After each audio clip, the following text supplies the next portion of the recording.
I always pictured that one day I would be speaking at this summit, and I always promised myself that whenever I got this opportunity, I would raise the first and foremost, the most important question about whenever in the Western countries people blaspheme our Prophet, peace be upon him. I always felt that the response from the Muslim Ummah, the OIC, I always felt it was lacking.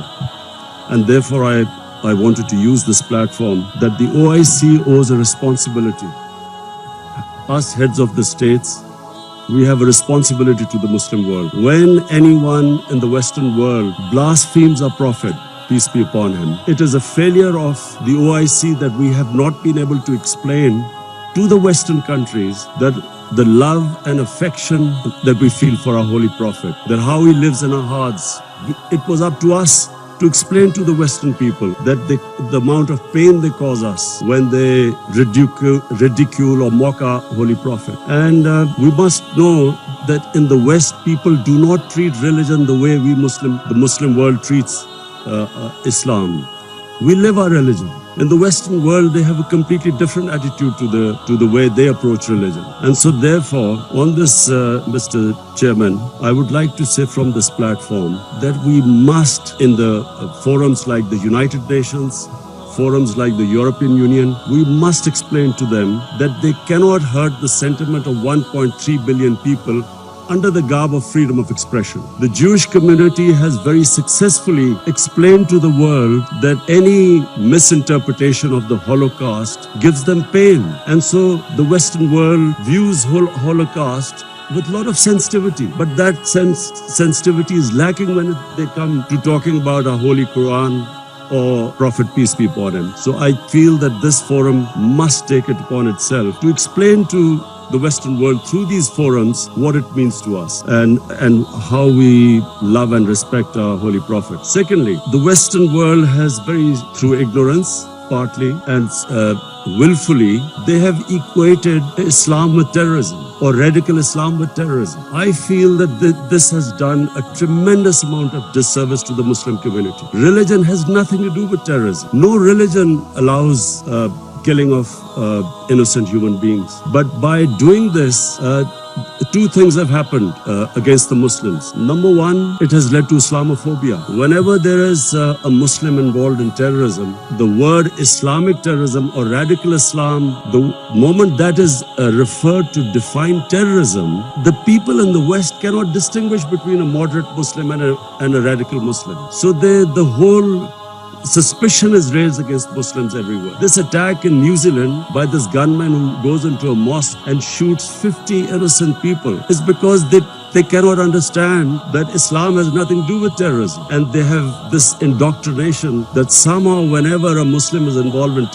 terrorism, it's something to do with Islam. Before 9/11, 80% of the suicide terrorist attacks were by Tamil Tigers. But no one blamed Hinduism for it, and quite rightly, because religion had nothing to do with it. It was a political struggle. When the Japanese in the Second World War indulged in kamikaze pilots who blew themselves up on American ships, but no one blamed the Japanese religion for it. So this is my second point. I feel that it causes Islamophobia because we, the heads of Muslim states, have not been able to explain to the West, not powerfully enough, that Islam has nothing to do with terrorism. Political struggles have everything to do with terror. And the second disadvantage which the Muslim world has as a result of this, I'm afraid, is that Muslim freedom struggles or Muslim freedom political struggles are delegitimized when they are termed as because of Islamic radicalism. For instance, after 9/11, the people of Kashmir have been conducting a political struggle for their freedom. But after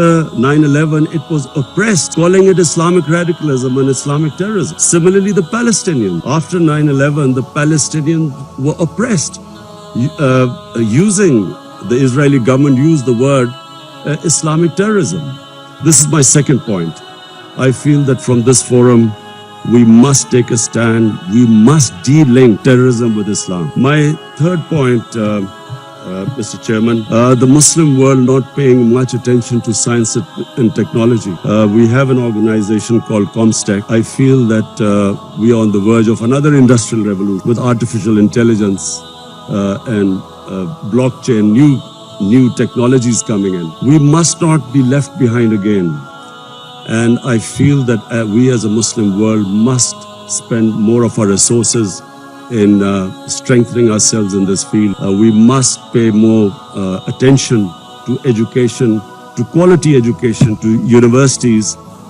Despite having all the resources, I'm afraid we lag behind, and I think from the OIC platform it would be a good opportunity for us to concentrate on spending more on science and technology. Finally, Mr. Chairman, I would like to say that this is 50 years of OIC, and we all must again reiterate that how this organization came was because of the Palestinians being deprived of their homes, their rights, their human rights, their democratic rights. And so we reiterate again that there is no solution but a two-state solution in Palestine.